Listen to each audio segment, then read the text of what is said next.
What's going on, guys? Sorry I'm late. I know there's been 2 episodes of Dragon Ball Super that have aired so far. That's why I'm doing a combo dual pack review. I'm reviewing Dragon Ball Super episodes 73 and 74, and I'm hoping I can have this up before 75 premieres. That way I'll be fully caught up, and then I can review 75 like normal. So first, episode 73. This was a pretty good episode. It was involving Jacko. He was basically trying to find this alien creature known as Watagash. I believe I'm saying that correctly. Basically, it's this really weird alien like leech that will leech onto a host, and it'll basically bring out all of the evil within someone's heart, and boost their power exponentially. So they're stronger than they could ever imagine, normally, right? Like they turned Watagash infected this one random human guy, this one human criminal, and he grew to like almost Gohan level strengths. So he boosted his power a shit ton. When you really think about it. So he boosted him to probably, like, if you really think about it, like, Gohan now, like, maybe that was Namek Frieza, or at the very least, like, Elite Vegeta, in the Saiyan Arc. Because in order to put up a fight with Gohan now to where they were exchanging blows, he'd have to be at least that strong. So for this thing to infect a regular human person and make them that strong, this thing's got to be an incredibly dangerous thing. In fact, I was actually thinking about it, and I think, could you imagine if this thing infected someone like Majin Buu, like the pure Kid Buu? Could you imagine? His strength would be incredible. Like, if it was able to make a human grow to something that could be on par with Gohan. He wasn't really on par with him. Gohan still just kicked him away like nothing, but still it caught him off guard and was still able to exchange some blows. So I'm sure he had to have been at least Saiyan Saga Vegeta level, maybe a little higher. But could you imagine what that thing could do to something like Kid Buu? Jesus Christ. But yeah, basically they're filming a Great Saiyaman versus Mr. Satan movie, and it's funny because this is supposed to be like a parody of Batman v Superman, so I think that's hilarious. Basically, there's this douchebag actor named Barry Kahn. It's funny that they're bringing him back because he was actually in a magazine in the original Dragon Ball Z. He's the person whose face Majin Buu recreated so that he could try to flirt with that one girl, but it just didn't. He just ended up creeping around. So he was the dude in the magazine, and now we get to see him as a character, and yeah, he's just kind of like a douchebag. But Gohan ends up getting involved because Mr. Satan's in it.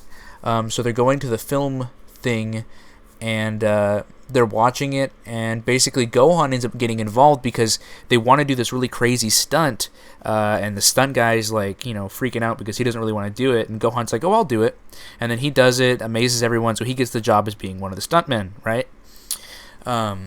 So I'm trying to remember how this one ended, because I did 73 and 74 back to back. Oh, right. He ends up almost, people are starting to think that he is Great Saiyaman, but then Bulma ends up coming up and makes some BS story to make people believe that it's really not him. But then the Kokua girl, this idol who's also in the movie, who's supposed to be the love interest with Great Saiyaman, she ends up overhearing Bulma and Gohan's conversation, and she ends up finding out that he's the Great Saiyaman. So, she wants to practice lines with him, and she tells him that, I know you're the real Great Saiyaman, but just, take me for a flight or whatever. So they go flying. I really like the angle that they're going with here, because this is a story. Well, hold on, I'll save that for later. But anyway, they're flying and they're going, to her house to practice lines. But then that's when Jacko comes in and he interrupts, and he thinks that the Great Saiyaman was possessed by Watagash, so he tries to attack him. And then that's where the cliffhanger is for the next episode. But springboarding into 74 here, episode 74, the episode starts back up where Gohan is like, hey, Jacko, it's me, Gohan, So he ends up finding out. Jacko ends up finding out that Great Saiyaman is Gohan, and he ends up explaining the whole situation and everything. But before I go into the rest of episode 74, I have to say this. Episode 74 was probably up there. I think it's probably in my top 10 favorite Dragon Ball Super episodes. This episode was incredible. The animation might not have been, perfect, but this did so much for character development. And everyone likes to say that these episodes are quote-unquote filler. And I guess you could say that they're anime padding to a degree. But just because, they're not, fighting a mainstay villain, or this isn't part of a huge arc, I wouldn't call this filler. Like, not even Geekdom 101 in any of his videos calls this isn't filler, because there's no manga. You can't say this is filler if there's no manga. Like, I just finished watching Assassination Classroom. Almost every single one of those episodes feels like it's filler. Like, it feels like it's not progressing the plot at all, and it feels just like that, right? It feels like it's filler. But it's not, because I was told by my friends who read the manga, all of those episodes that are in there are in the manga too. So even though it feels like you can look at something and you're like, oh, this isn't really progressing the story much. Oh, it must be filler. Not necessarily. And honestly, I think that this little mini arc is fantastic. This did so much for the characters, because you get to see Videl. She has, everyone's been complaining that, oh, she's almost a different character entirely. They've changed so much about her character because, she used to be this badass girl. Now she's just this stay-at-home mom. And we get to see a little bit more of that, tenacity out of her that we haven't seen from her in a very long time. We get to see some really cool stuff from Gohan. I'm gonna get into it, bit by bit, but I just wanted to come out and say that I think episode 74 is probably one of my favorite episodes of Dragon Ball Super so far. I think it's pretty damn good. The animation, isn't really anything spectacular, but I wasn't really watching this for the fights too much. I was really kind of watching this for for the story and the characters, because this was great. But, okay, so they end up going to this girl Kokoa's house to practice lines, but apparently, this girl Kokoa was, brought there. She was told to do this by Barry so that Barry could frame Gohan and ruin his family, all because Videl, wasn't impressed by him and didn't want his autograph. And so he was like, oh, you're gonna fool me, are you? So he tried to, pull a fast one. But she ends up regretting it halfway through, and because she doesn't want to do it, and we get a fantastic scene, an absolutely incredible scene. This is a scene that I don't think I've ever seen Gohan in this situation before, and it's an amazing scene. Basically, she was getting really emotional, and because Barry, made her feel like shit, that she's replaceable, she's a talentless idol, her song was her newest song that just came out was that sales were tanking, he made her feel like she was super talentless, and she was trying to explain that to Gohan, but she was like, oh, well, you can fly and shoot finger beams out of your hands, how could you possibly understand how I feel?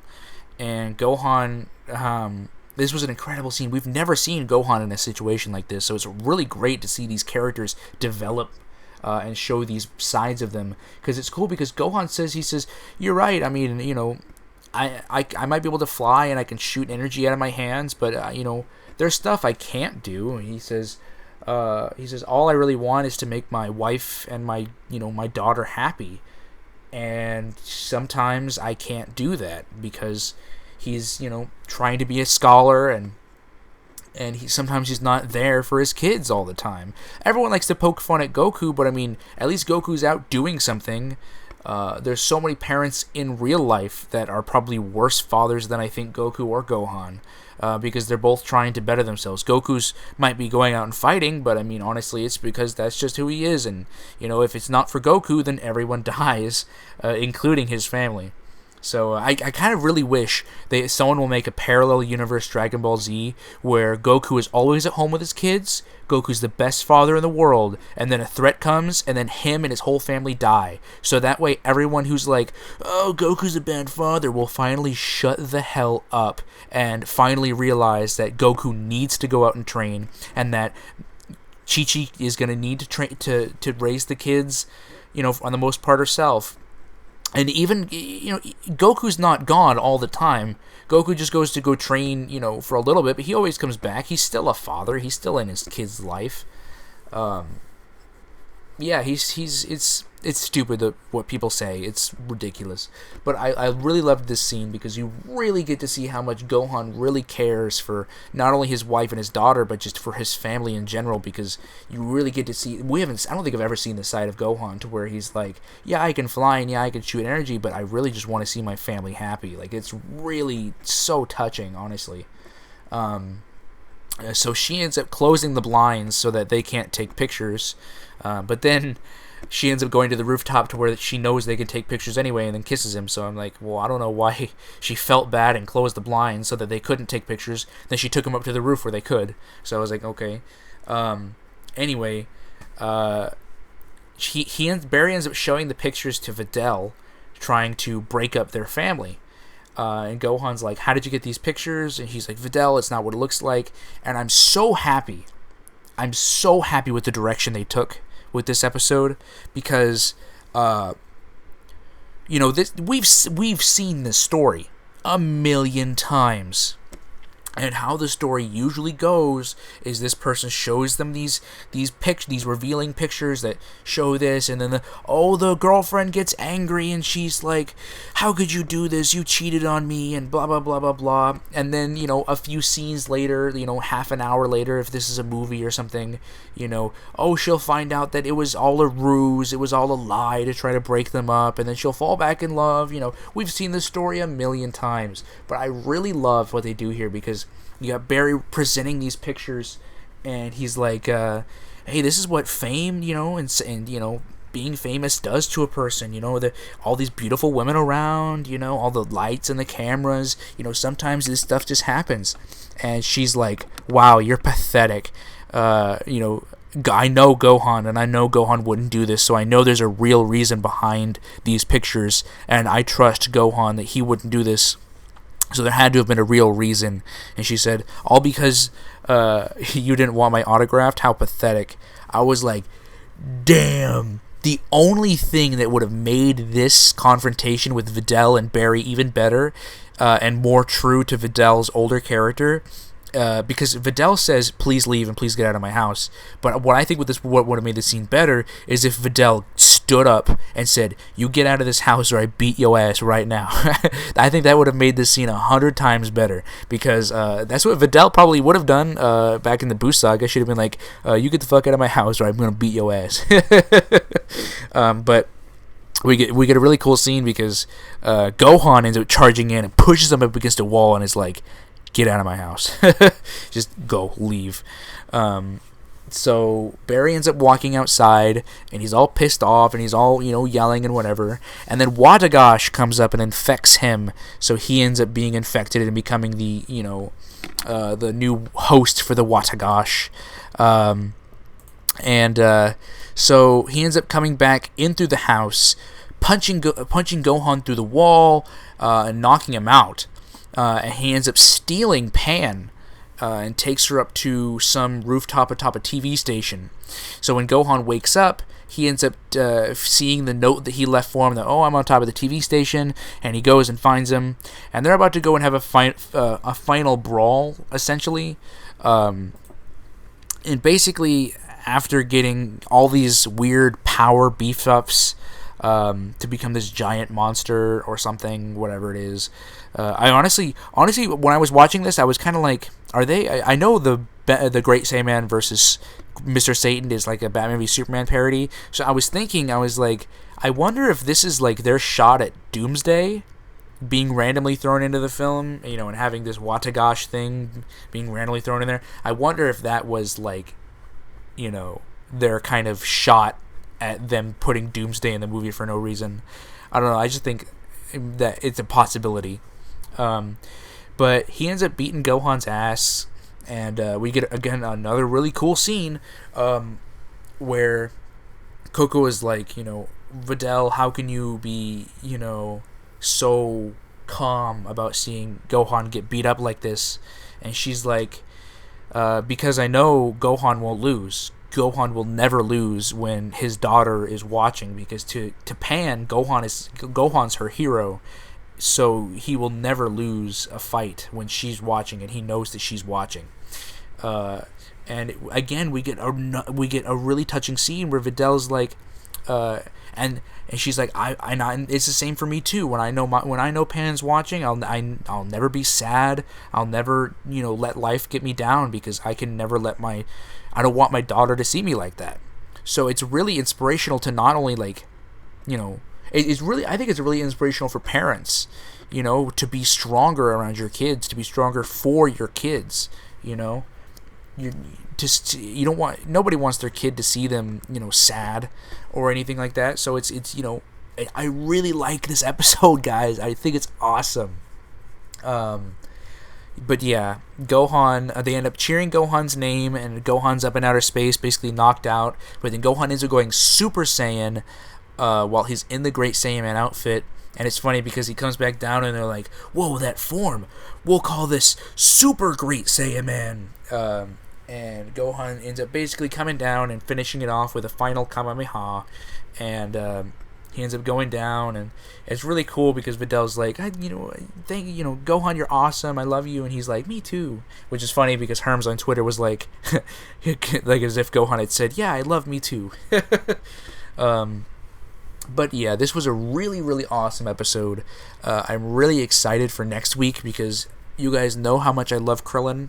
So Krillin's finally getting a spotlight episode where he's training with Goku, and supposedly they're meeting up with older villains like Frieza, Cell, Boo, and I've heard even Vegeta and Piccolo are going to be showing up. So I'm hoping it's the King Piccolo from Dragon Ball, and I'm hoping it's Vegeta from the Saiyan Arc, or Majin Vegeta. We'll see which one they go with, because those were all past villains.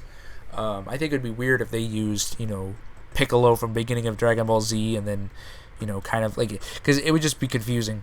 But yeah, I'm really excited. At the end of episode 74, we see that Jacko had captured Watagash, and we do see that its glass cracks. So I'm thinking that maybe they're hinting at it making a return. I think that would be cool because honestly, this thing is incredible. If it did what it did to Barry Kahn, a regular, just normal actor, and turned him into this giant hulking thing, just because of the quote unquote evil in his heart, imagine what it could do to Majin Buu, or like the Kid Buu pure version. Imagine, wow. I don't even think Super Saiyan Blue Goku could handle that. Honestly, that would be a huge power boost. But anyways, yeah, I hope you guys enjoyed this episode as much as I did. Comment down below what you guys thought, and I will catch you guys, I think, tomorrow when the episode premieres. See you guys later. Bye.